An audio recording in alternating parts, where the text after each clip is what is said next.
Ho'oponopono no es solo una técnica de sanación emocional e incluso espiritual, sino que es mucho más.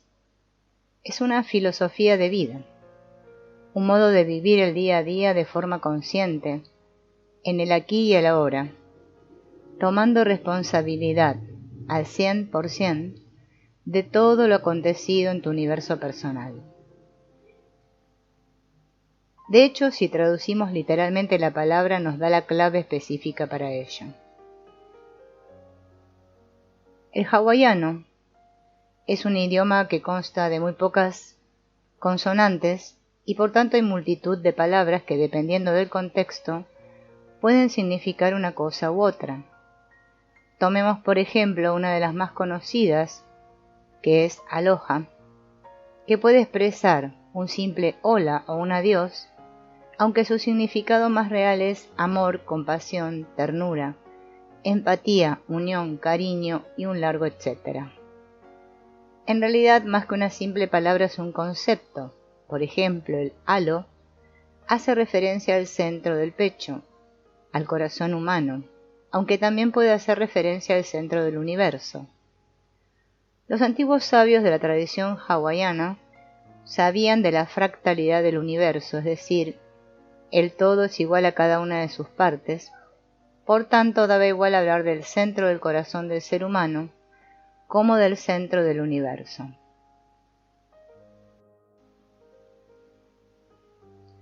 Y por otro lado, la partícula ha hace referencia al aliento divino. Luego, aloha sería un concepto más o menos así.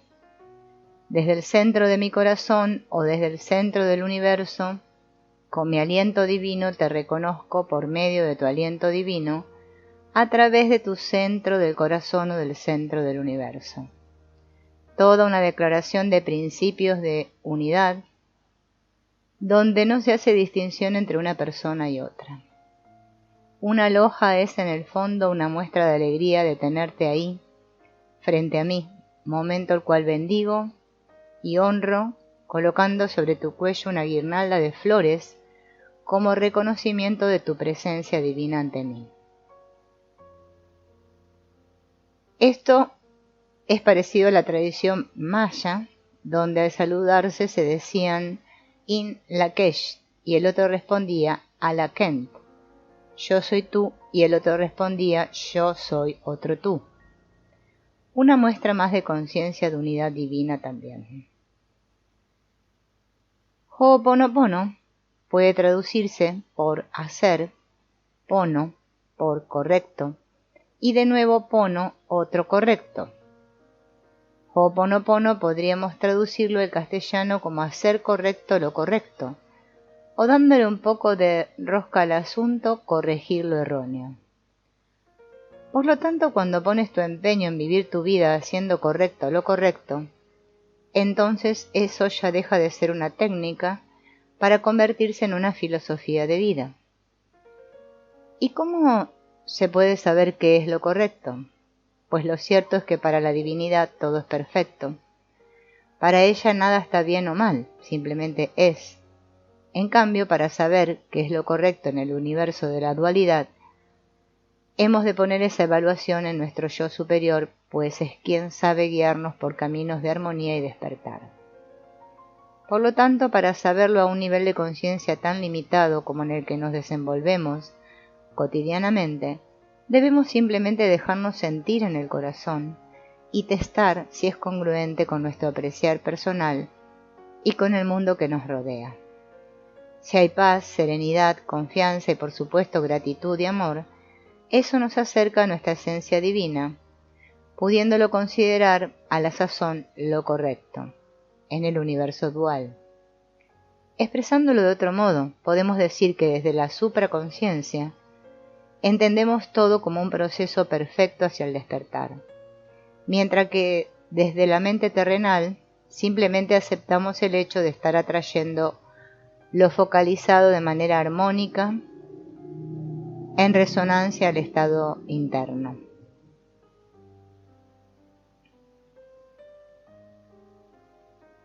Como dice Juan en los Evangelios, No es el padre quien juzga, sino que ya le encomienda esa labor al hijo. El padre-madre se encuentra por encima del bien y del mal, de lo correcto y lo incorrecto. Somos los hijos quienes estamos en dualidad, diciendo esto está bien, esto está mal. La práctica del Ho'oponopono nos ayudará a trascender esos juicios, acercándonos a la inspiración divina donde todo simplemente es. Al margen de todo este abandono de juicios, la palabra que más vamos a escuchar en el proceso de búsqueda de la inspiración divina es responsabilidad. Se trata simplemente de asumir la absoluta responsabilidad de todos tus pensamientos, sentimientos, acciones, omisiones, palabras, decisiones, etc. Responsabilizarse conlleva muchas connotaciones negativas irremediablemente asociadas a la culpa. Es fácil confundir los términos y perdernos en la bruma de los significados reales. Parece que ser culpable de un hecho concreto y responsable del mismo es lo mismo, pero no lo es. Uno de ellos te arrebata por completo todo tu poder personal y el otro te devuelve por completo todo el poder. Pongamos un ejemplo dramático para entenderlo. Supongamos que atropello con el auto por accidente a un niño y lo mato. Ante este hecho, si me dejo arrastrar por la culpa de haber cometido tal acto, caeré en el juego del castigo y no merecimiento, y buscaré de manera inconsciente ser castigado, bien por los hombres, bien por los cielos. Me cargaré de una sensación de no merecimiento del perdón, ni de la gracia divina, y estaré moviéndome por unos derroteros de autodestrucción, aunque ni siquiera sea consciente de ello. En cambio, si ante este mismo hecho pongo atención y en vez de vibrar en la culpa, me entrego al hecho de asumir mi responsabilidad, poniendo todo mi empeño en compensar semejante acto, no podré devolverle la vida a ese niño, aunque si elevamos la responsabilidad a niveles supinos, como los que alcanzó Jesús, sí podríamos hacerlo. Pero podré consagrar la mía a salvarla de innumerables niños que puedan estar en peligro de muerte en un acto de amor y compensación ante mi acto, aunque éste fuera involuntario. Esto sería una manera constructiva de reencuadrar el mismo evento. Compensar no significa necesariamente la obligación de llevar a cabo una obra o acción en prestación a nuestra falla. Como dice una antigua máxima oriental, un instante de conciencia elimina 1000 años de karma. Compensar tus acciones erróneas puede ser simplemente una toma de conciencia donde se produce una profunda revolución que te lleva de la enfermedad, de la inarmonía, al equilibrio y al amor propio. Un revulsivo cambio completo de actitud. Ese amor propio abriría las puertas de la reconciliación contigo mismo y con el universo que te circunda. Porque si estás en paz contigo mismo, estarás en paz con el universo creado a tu alrededor, siendo este un mero reflejo de ti.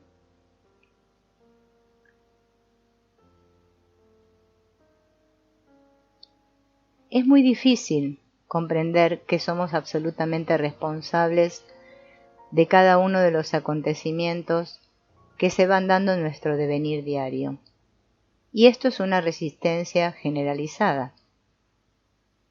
No siempre se da, todo hay que decirlo, pero sí que se muestra en muchas personas.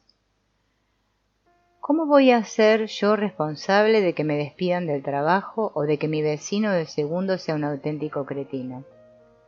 Son preguntas comunes a muchos, y esto es la muestra de la resistencia que ponemos a asumir nuestra propia responsabilidad. Resulta más fácil en apariencia, solo en apariencia, pues con el tiempo descubres que es lo más difícil, culpabilizar a los demás de todos tus males y de todos los males de la sociedad. En fin, el modus operandi del ser humano es ese, echar balones fuera. Por lo tanto, cuanto antes te des cuenta de que son tuyos y que has de ser tú quien los recoja, antes comenzarás a recuperar tu poder personal, el cual está irremediablemente unido al poder divino albergado en tu esencia tal cual eres. Limpiando las memorias de separación, estaremos abriéndonos a la experiencia de poder escuchar a nuestro yo divino escondido tras tanta suciedad, y nuestra vida estará inspirada o iluminada. La palabra juna suele traducirse por secreto, no refiriéndose a algo oculto solo para iniciados, sino a todo aquello que está a disposición de todos, pero solo los preparados pueden entender. No obstante, volvemos a lo mismo, su significado es mucho más amplio. Las partículas Hu y Na abarcan los aspectos duales del universo en un sentido muy similar al del Yin y el Yang. Hu se relaciona con el movimiento y Na con la quietud. Ambos, movimiento y quietud, manifestados en el universo de la dualidad, por lo tanto de ahí se deduce el significado de la palabra Kahuna, guardián de los secretos. La tradición Huna se basa en 7 principios. Ike, el mundo es como tú lo piensas que es. Kale, no hay separación, la separación es una ilusión. Makia, la energía fluye hacia donde tú pones la atención. Manawa, el ahora es el que cuenta, ahí reside todo tu poder. Aloha, amar es estar feliz con. En ausencia de juicio, llega el amor incondicional. Mana, todo poder viene de nuestro interior. El poder de Dios actúa a través de nosotros. Ono, la eficacia es la medida de la verdad. Todo es relativo.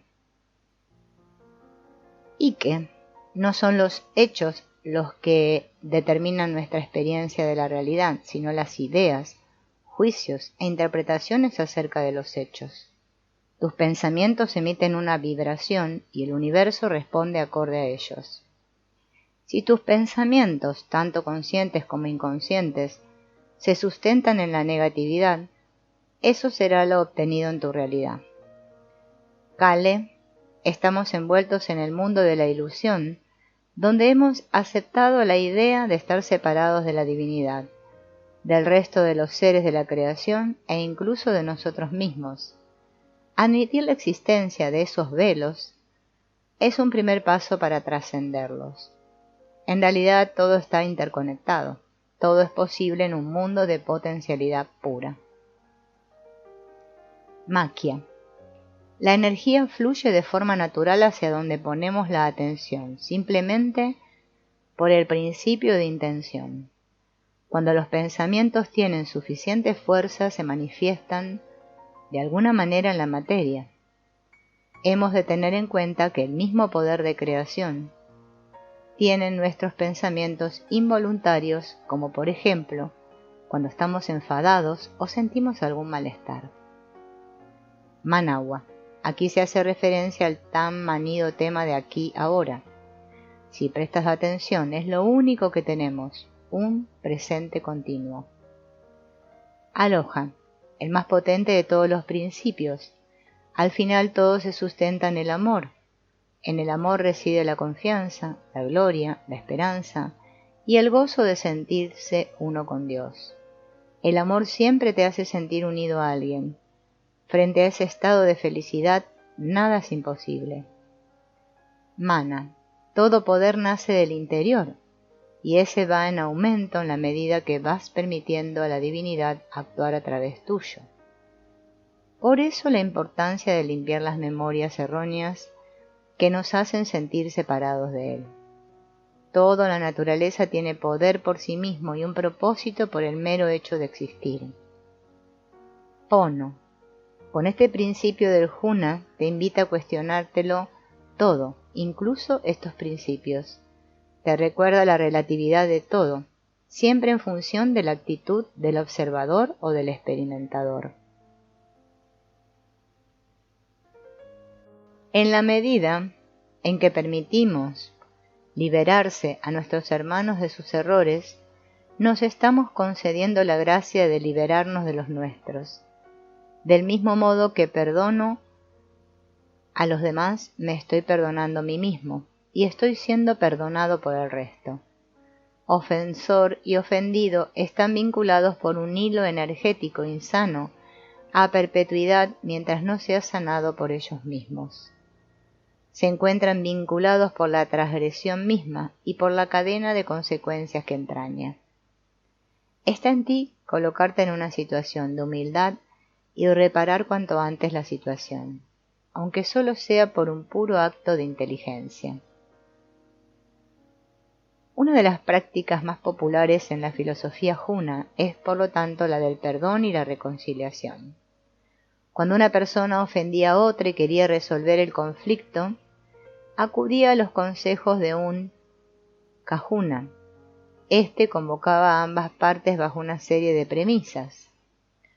Todo el proceso se hacía en presencia del resto del clan, haciendo las funciones de testigos, los cuales se sentaban alrededor de ellos dándose las manos. El Kahuna recitaba una oración de apertura con la intención de ponerse en manos de la divinidad para que ésta concediera humildad, sabiduría, claras intenciones, comprensión, facilidad de palabra, supresión de los juicios, fuerza espiritual y sobre todo mucha apertura de corazón.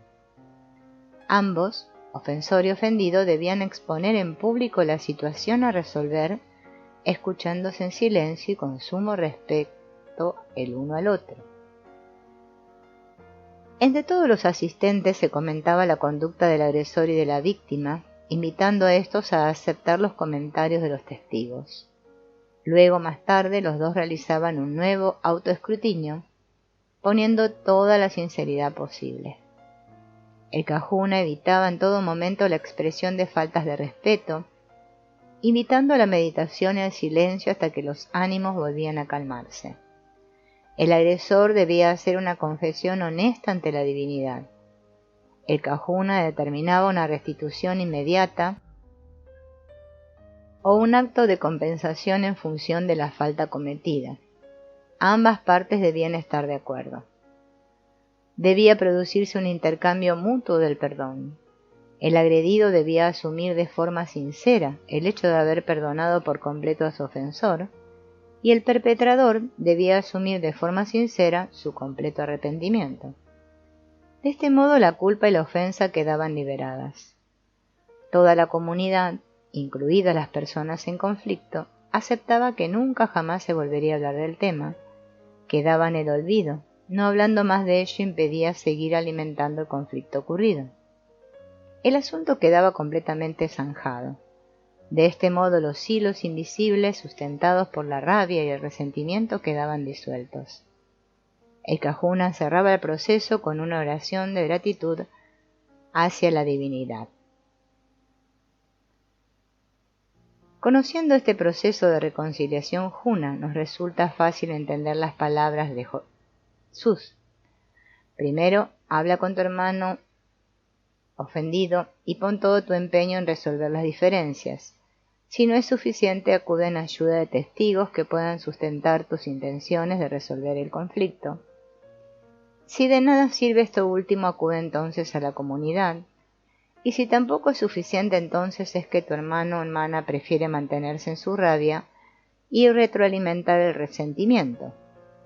La metáfora del recaudador de impuestos nos está exponiendo que el ofendido opta por permanecer con su irritación en aumento sin pretender soltarla. Y la expresión pagano es de alguien que no quiere creer en la posibilidad del perdón.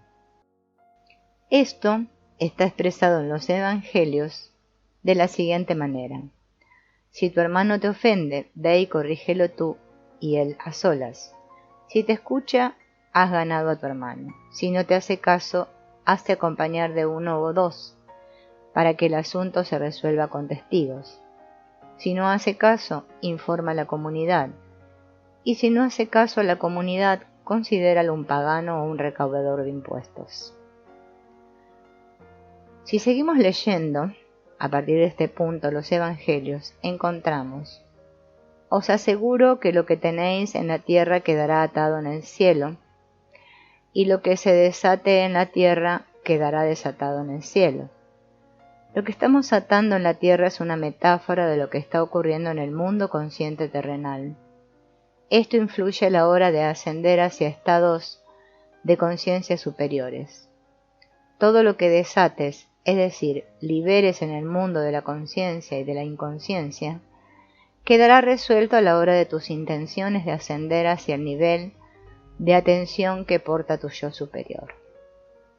Más adelante, Pedro le pregunta a Jesús si ha de perdonar a quien lo ofende hasta 7 veces, a lo que Jesús responde que no 7 veces, sino 70 veces 7. Recuerda que en la medida en que tú perdonas, te perdonas a ti mismo, y eres perdonado por el universo. Del mismo modo que eres compasivo con los errores del prójimo, lo serás contigo mismo. Si eres compasivo contigo mismo, esa vibración interna la verás reflejada en los espejos del mundo que estás creando.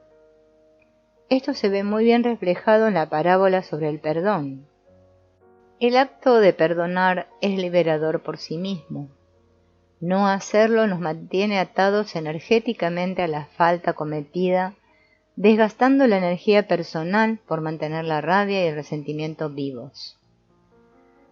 El proceso de la necesidad de estar presentes todos los involucrados en el conflicto fue evolucionando por Morna Simeona al desarrollar el método de Ho'oponopono de autoidentidad, donde solo es necesario que uno en soledad asuma la responsabilidad de todo el proceso y lo ponga en manos de Dios para su sanación. Según el Ho'oponopono y la tradición Kahuna, el ser humano es poseedor de 3 yos: el superior, el medio y el inferior.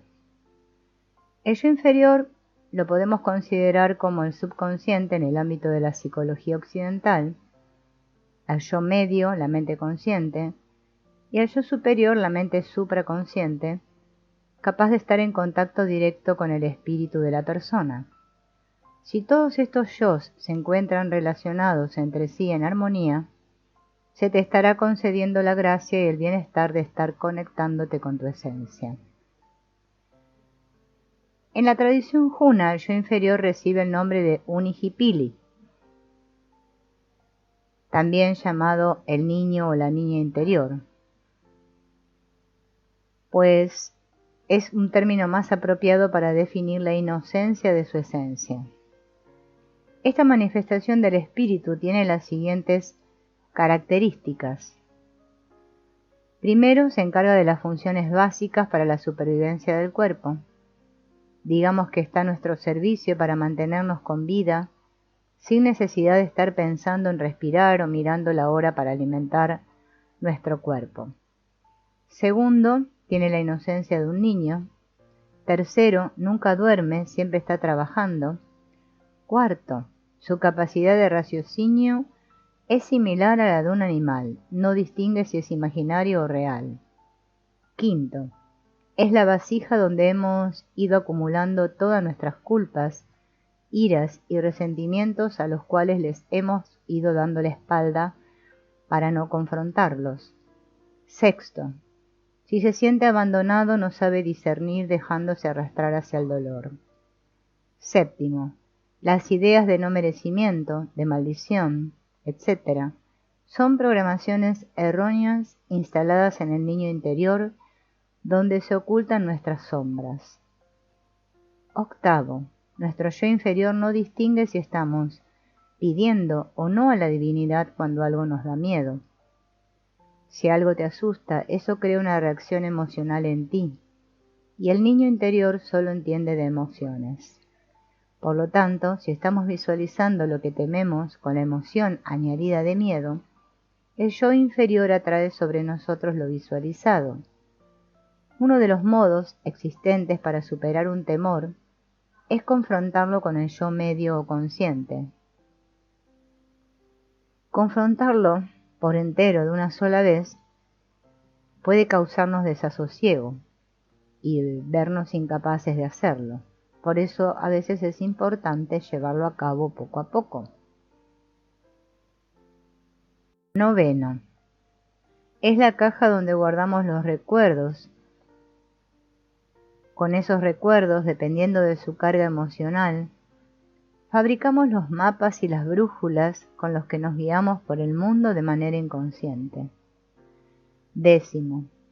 Es el responsable de las reacciones emocionales espontáneas.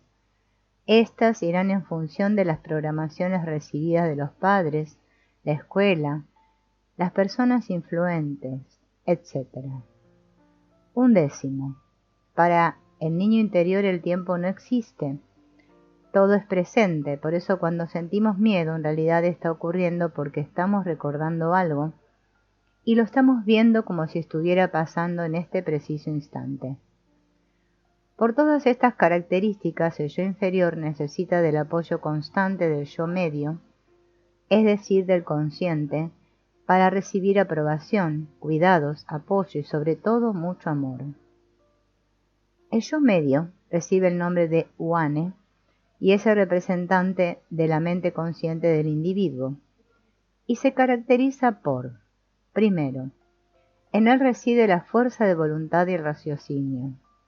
Segundo, analiza la realidad física recibida a través de los sentidos. Tras ese análisis comienza a dar forma a las creencias, jerarquía de valores y actitudes con las cuales se va a desenvolver en el día a día. Tercero, se apoya en la lógica para la toma de decisiones. Cuarto, necesita del descanso nocturno. Quinto, tiene la capacidad de desarrollar la imaginación creativa. Sexto, no retiene los recuerdos por mucho tiempo. Será por tanto el encargado de prestar atención a las necesidades del yo inferior. El yo superior recibe el nombre, por parte de los kahunas, de Aumakua. Lo más significativo de este nivel de conciencia es, primero, es el lugar de nosotros mismos donde se manifiesta nuestro auténtico poder. Segundo, es el lugar de nosotros mismos donde podemos entregarnos a la confianza de sentirnos protegidos. Tercero, está en conexión con otro yo superior fractal, aún en mayor armonía con la fuente de todo lo que es. Cuarto, es nuestro guía personal, algo así como nuestro ángel de la guarda. Quinto, su frecuencia vibratoria es tan elevada que tiene el poder suficiente para sanar cualquier tipo de enfermedad, bien sea mental, física o emocional. Sexto, marca los caminos a seguir para la consecución de los sueños, pero nunca dirá lo que uno ha de hacer, solo lo que se puede hacer para conseguirlo. La decisión la ha de tomar cada uno con su yo medio. Séptimo, es el hilo conductor conectado directamente con la divinidad y con el yo superior de los otros. El yo superior se comunica contigo a través del corazón. Tu corazón es el terminal telefónico por el cual el yo superior se pone en contacto contigo. ¿Cuántas veces has sentido un impulso intuitivo nacido de las profundidades de tu corazón y no le has hecho caso? Cuando eso ocurre, tu yo superior te está llamando por teléfono, aconsejándote seguir un camino determinado. Esos dictados del corazón son los senderos apropiados para un mundo de armonía. Pero ocurre que asaltan los miedos inconscientes escondidos en el niño interior y damos paso al juicio y a los temores. Cortamos la comunicación, entonces nuestro yo superior dice, ya me ha vuelto a colgar el niño. No tiene más remedio que buscarse la vida por otro lado. Como se suele decir, los ángeles hablan por boca de los amigos. Llega tu mejor amiga, por ejemplo, y te dice, oye, ¿has pensado en tirar por ahí? ¿En hacer? A lo cual tú respondes, la verdad es que lo pensé. No sé por qué, pero me dio por ahí. Pero al final no me decidí. Esto es una especie de apaño entre los yo superiores amistosos buscándose la forma de hacer, de un modo u otro, que sus niñitos terrenales los escuchen. Como dice Juan en el Evangelio, yo digo lo que he visto junto a mi Padre. Vosotros hacéis lo que habéis oído a vuestro Padre. Más claro que el agua, está hablando del yo superior de cada uno. Cuando dice yo digo lo que he visto junto a mi Padre, nos está dejando claro que dispone de plena conciencia y una comunicación abierta con línea directa con su yo superior. Y sin embargo, ¿qué hacemos nosotros? Lo que hemos oído de nuestro Padre, es decir, nada, porque no le escuchamos, porque cortamos la comunicación directa entre el corazón y nuestra supraconciencia. Como se suele decir, no atendemos a los dictados del corazón. Según la antigua tradición hawaiana, para que el yo superior, el aumakua, pueda llevar a efecto los procesos de la sanación, ha de ser el yo inferior, el unihipiri, quien lleve las plegarias hasta sus oídos. Dejad a los niños se acerquen a mí, porque el reino de los cielos pertenece a los que son como ellos. El vehículo para llevar dichas peticiones es el maná. El maná es la energía vital procedente del universo que solemos recibir por medio de la respiración consciente o la intención de abrirnos a la abundancia cósmica. La mente consciente, perdida en los constantes juicios y análisis de las situaciones, no tiene la fe suficiente para ejercer cambio alguno. La única forma que le queda para salir de esas redes es ponerse en comunicación con el niño o la niña interior, es decir, con el yo inferior, y pedirle que desde su inocencia le pida al yo superior que nos haga el favor de efectuar la sanación. De este modo, nuestro niño o niña, desde su inocencia, se pone en contacto directo con nuestro yo superior, y éste a su vez, estando lleno de confianza en la divinidad, se entrega por completo al proceso de sanación que ésta propicia. Y si a esto le añadimos una pequeña relajación prestando atención a la respiración, facilitaremos el proceso de conexión entre los tres yos.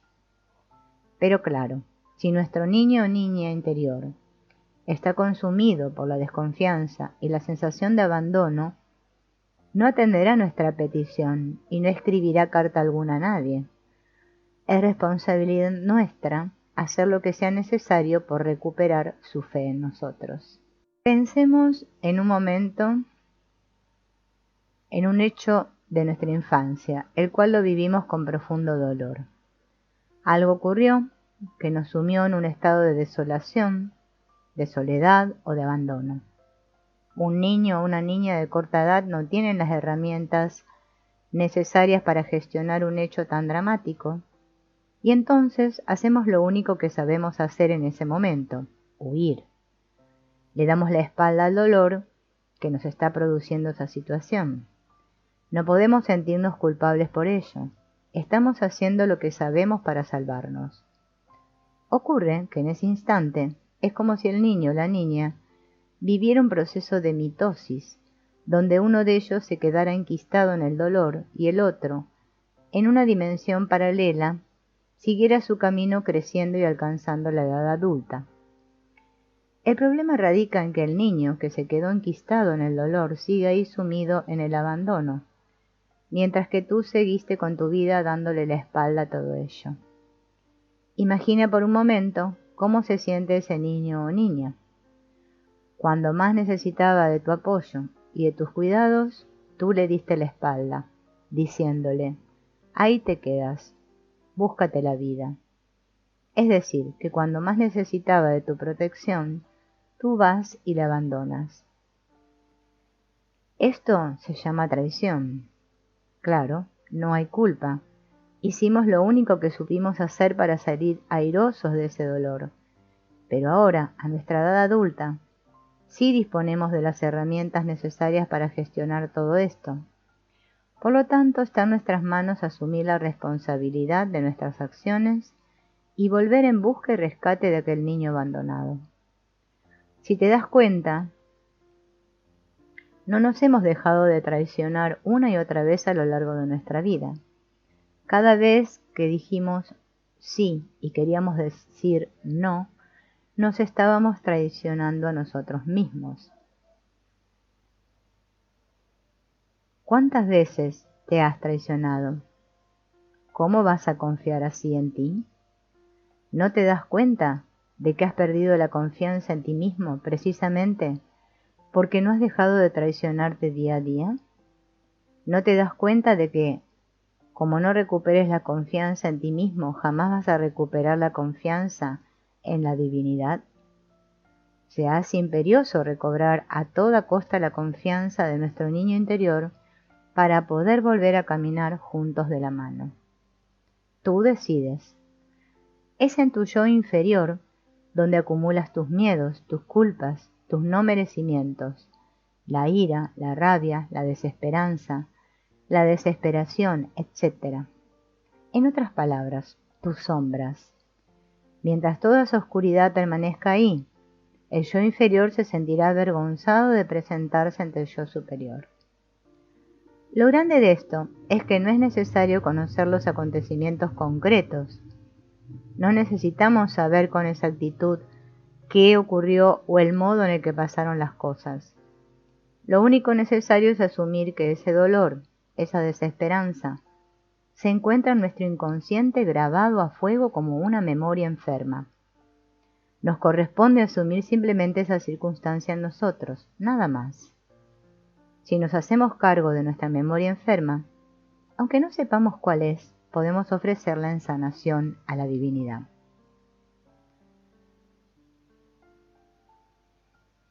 Si logramos limpiar todas las miserias que envuelven a nuestro niño interior, permitiremos fluir la inocencia de nuestro ser. Esa inocencia será la que nos colme de gloria y gracia. Será la que nos invite a retirar el paraguas impuesto por nuestras culpas para oponerse a la caída de la bendición divina sobre nuestras cabezas. Solo una vez confrontadas esas sombras, esas miserias escondidas en lo más profundo de nuestro ser, es cuando podremos volver a nacer a una nueva vida. Hasta que no vamos a lo más profundo y oscuro de nosotros mismos, en busca de nuestro niño interior, donde habitan todos nuestros miedos y miserias, no podemos ir al estado de gracia, de estar conectados libres de impurezas con nuestro yo superior. Por eso se habla de la necesidad de morir y nacer de nuevo.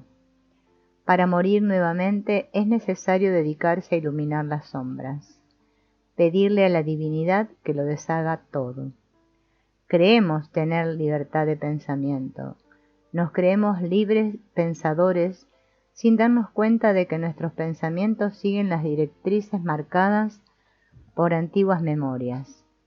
Sin darnos cuenta, estamos recurriendo a los datos registrados en el disco duro de la mente. Debemos borrar todo lo que hemos creído ser, alejándonos de nuestra esencia divina. Eliminar aquello que otros han pensado de nosotros y hemos aceptado como real, dándole importancia hasta el punto de cederles nuestro poder. Nos corresponde suprimir los pensamientos que nos alejan de la capacidad de ser uno con la gracia divina. Hemos de morir a esa parte de nosotros irreal y que nos ata a los miedos y a la ilusión de la separación.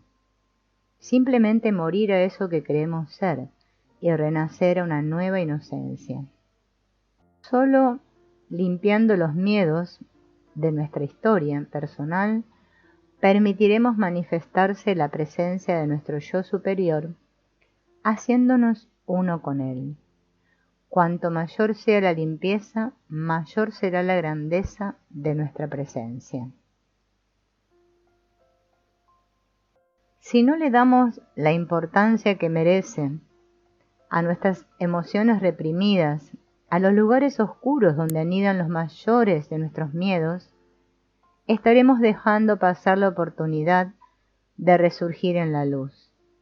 El estado de conciencia sustentado por el yo superior es el mismo al de los ángeles.